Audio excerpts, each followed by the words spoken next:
राम राम जी मित्रों। पिछले वार्तालाप में हमने भगवद गीता के श्लोक 4 और 5 पे चर्चा की थी, अध्याय 4। आज हम अध्याय 4 के श्लोक 6, 7 पर चर्चा करेंगे। पिछले श्लोक में, श्लोक 5 में भगवान ने बताया था अर्जुन को कि भगवान श्री कृष्ण और अर्जुन के बहुत से जन्म हो चुके हैं,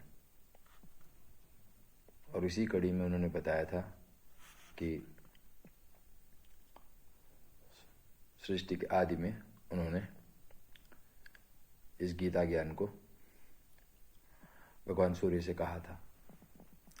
अब श्लोक 6 में भगवान श्री कृष्ण कह रहे हैं, अजः अपि सन अव्ययात्मा भूतानाम ईश्वरः अपि सन प्रकृतिम स्वाम अधिष्ठाय संभवामि आत्म माया, तथा मेरा जन्म प्राकृत मनुष्यों के सदृश नहीं है।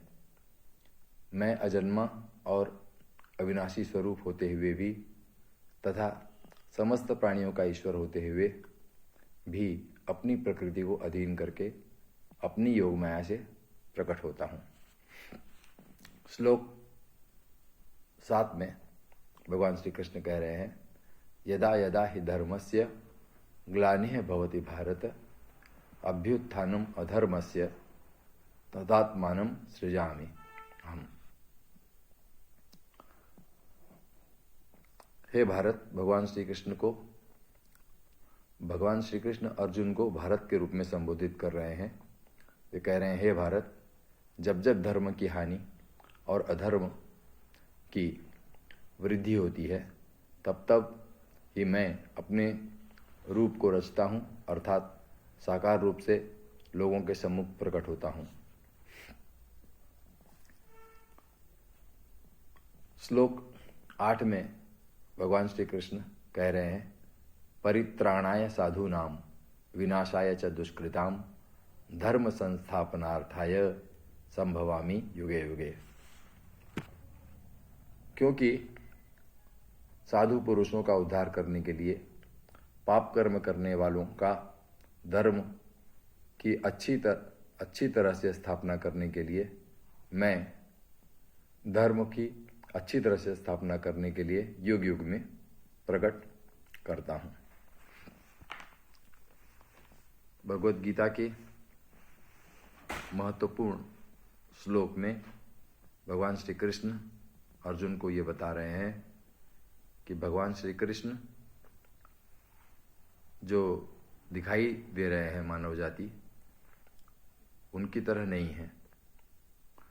वे परमेश्वर हैं और अधर्म का नाश करने के लिए इस पृथ्वी पर अवतरित होते हैं। तो भगवान श्री कृष्ण ने अर्जुन से कहा कि अर्जुन को इस बात का बोध नहीं था, तो अर्जुन को अब वो रहस्य प्रकट कर रहे हैं कि वो इस पृथ्वी पर जन्म लेने का उनका उद्देश्य यही होता है कि जब भी अधर्म बढ़ता है तब वे धर्म की रक्षा के लिए इस पृथ्वी पर अवतरित होते हैं और जो भी अधर्म के लिए जिम्मेदार लोग हैं उनका नाश करते हैं। तो आज इतना ही कहूँगा और फिर अगले चरण में हम बात करेंगे। धन्यवाद। शुभ रात्रि। आज इतना ही। राम राम जी।